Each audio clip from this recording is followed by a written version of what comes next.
Hey guys, it's Jake here at Canadian Cutting Edge, and I got a fixed blade today by SOG. You can buy it, just the blade itself, or the knife itself. I got mine in a clamshell pack along with their new mini tool clip, which I didn't have it with me when I came downstairs. I'll show you a picture of it right here. And so those two came together, and you can get them that way at Canadian Tire, which is where I bought mine. And I don't know what was going on at the Canadian Tire at my parents' place in Ontario, but they had this combination pack on for 30 bucks Canadian, roughly 25 bucks US. MSRP just on this guy 70 at the SOG store. So that means it probably sells for $45, $50 US most places. I'll double check that. I'll put the actual prices that I can find it at different places in the description below. I'm going to review just the knife itself, and in a later video, I'll do the micro clip tool separately. So we're going to talk about this tool right here. It's got one unique little thing on the sheath. It's got a bit of the blade exposed there, so you can cut things without taking the knife out. You know, fishing line, some cordage, you know, whatever you need to, just right there. So we've got a very comfortable handle and a good size knife, you know, a decent outdoors kind of style knife. So if you're interested at all in a fixed blade, full tang, coming right out the end there, stick around for the full review and you'll learn even more about this thing.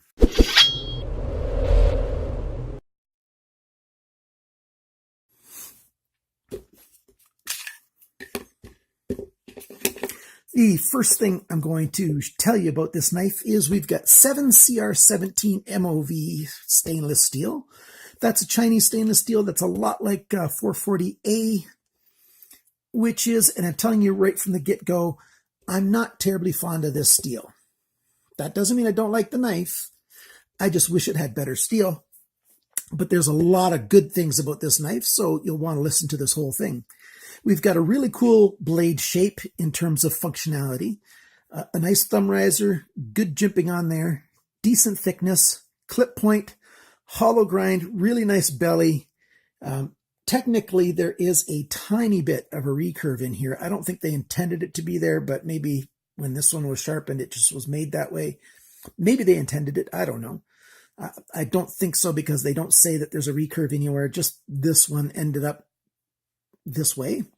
Really nice sharpener's tool that they built in here, so you don't ever sharpen anywhere near this plunge line and onto the ricasso at all. You've got a good over 1/8 of an inch space there, like 3 or 4 millimeters. So that's really, really good thing. And then you've got this handle, this molded, you know, thermoplastic rubber, they're calling it. It's like a TPE kind of rubber. You could hold this thing all day long, doing hard work for a very long time, and your hand is not going to get tired, except for as tired as it would, you know, pushing a broom or something. You know, this grip is not going to contribute to making your hand more tired.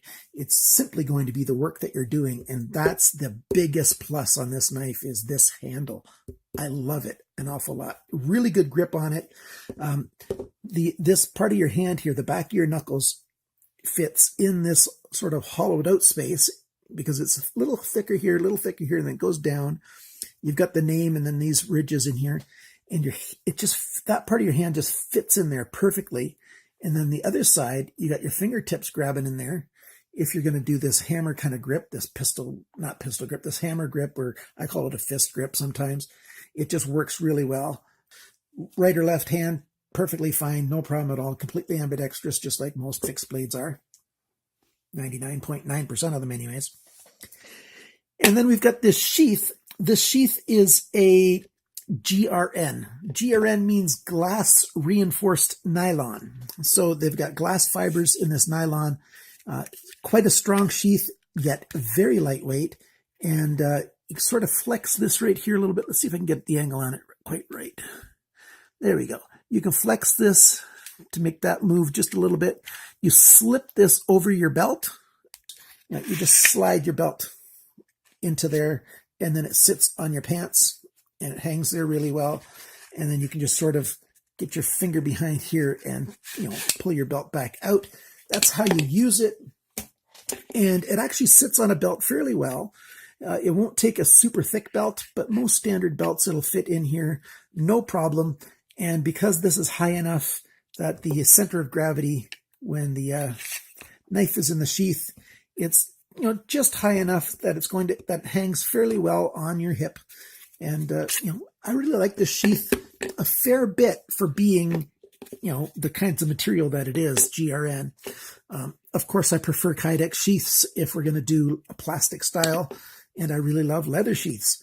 But they've done a decent job on this GRN sheath.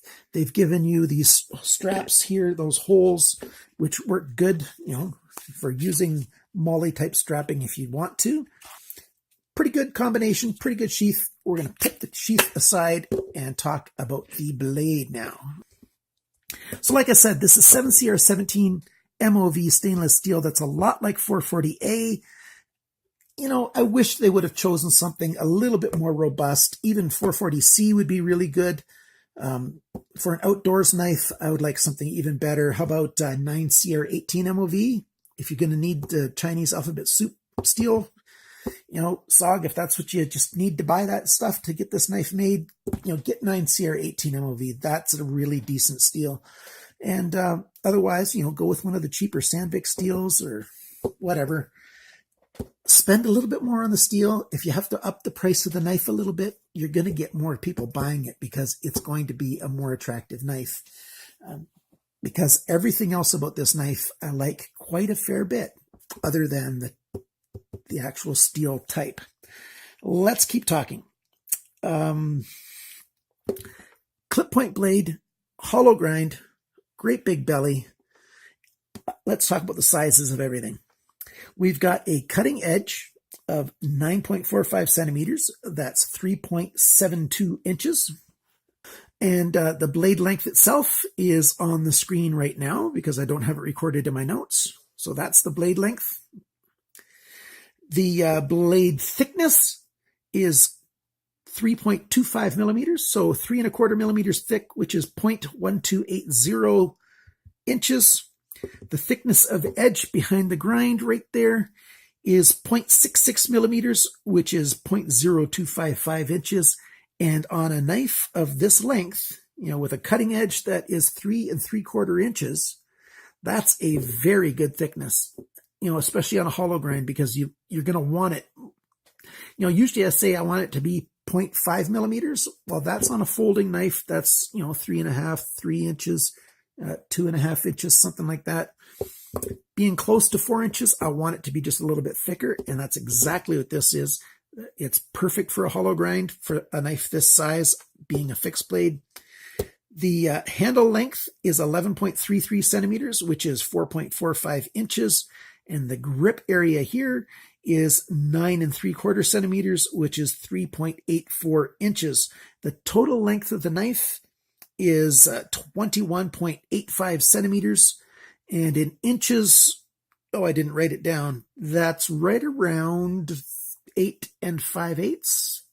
I'm not sure exactly what it is. I'll put the decimal number on the screen right here. The weight to this knife, 112 grams, 4 ounces. With the sheath, 150 grams, 5.3 ounces. Canadian Tire, where I bought this, lists this knife at $89.99. But the store that I saw it at my parents' place in Ontario, they were selling it for $29.99. This is Canadian money, which is right around 25 US. And that's including the little micro clip tool. I don't know how they came up with that number, but, and I haven't seen it at any other Canadian Tire store for that price. At $30, this knife plus the little multi-tool, certainly I would recommend it. No problem having 7CR17 for $30, which is why I bought it. So let's talk about the fit and finish, what we like and don't like. The thing I like the most, I've told you, this grip. It's awesome. and because it fits my hand perfectly. My hand is large, bordering on extra large, and my index finger fits in that choil, and that rubber kind of jimping is good, and then the rest of it here, very, very good.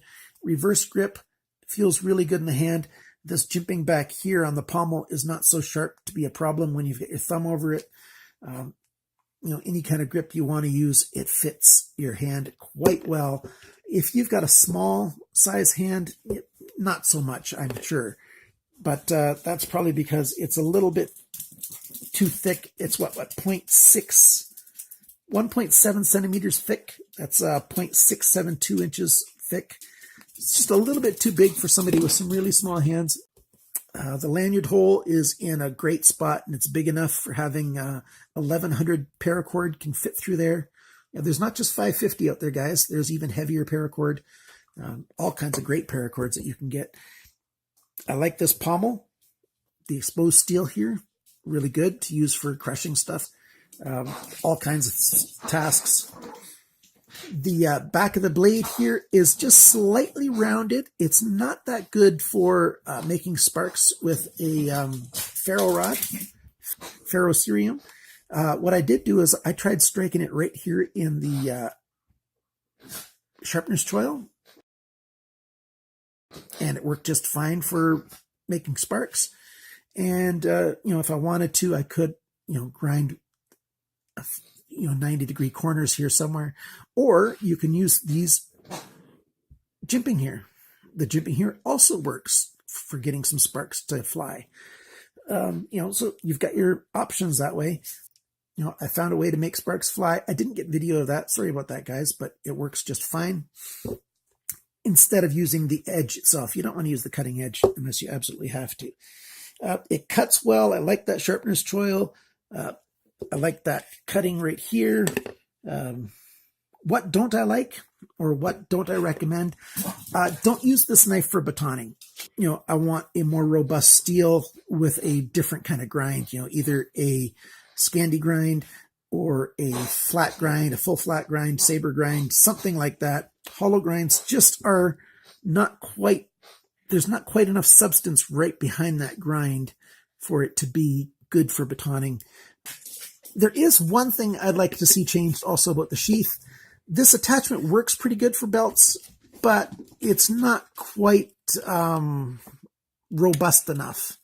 And that's only in my mind. I don't know for a fact, but I think that this is going to be a little weak right here. Over time of flexing this, I'm afraid it's going to crack there. Now, that's just a feeling. I don't have any proof that that's a negative. It's just my sense that that's not quite good enough. So, that's there.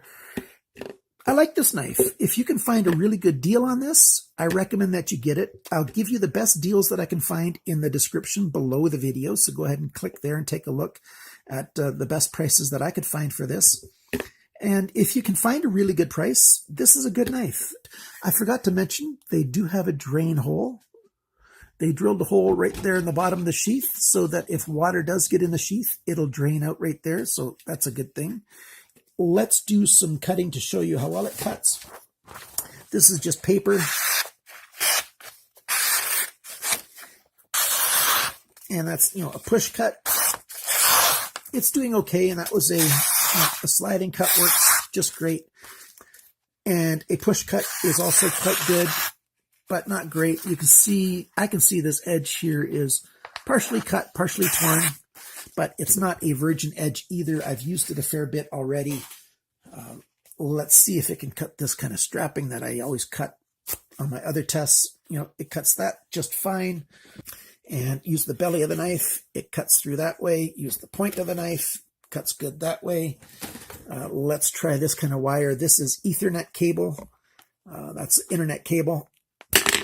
And it cuts through that stuff quite well. And this is where the handle shines. When you have to do some hard push down cutting, it just does not get hot in the hand, and you can just cut through this stuff. And this has got 8 copper wires inside, and each one has their own sheath in it. And, it does let me see if I can pull this out. So yeah, there you go. You got a whole bunch of cable in there. And then this sheath is actually pretty hard as well. So cutting's pretty good, and that's what a knife's supposed to do, and this knife does a pretty good job of it. You know, see, I can make a feather stick out of that. That's pretty good. I've had rain out for the last 24 hours outside, and it's cold. It's just barely above freezing outside and raining. That's why I'm not outside doing these cut tests, although I have tested this thing before since I bought it like 5 weeks ago. I was going to say 6, but I think it's closer to 5. I like this knife. And if you like it, make me an offer and we'll see if I'll sell it to you. The biggest detriment to selling it is the shipping costs, because it's going to be a fairly good sized package, and shipping in Canada is just nasty nuts. And, you know, I actually want to make money off of a sale because I'm trying to still raise money for my mother for her expenses for her cancer care. So just because I paid $30 for both of them together, I still want to get, you know, probably $30 to sell it, plus the cost of shipping, so that I'm just breaking even. So there you go. Thanks so much for watching. Thanks for liking, commenting, sharing, and all that other good stuff. And remember to always cut towards your chum and not your thumb.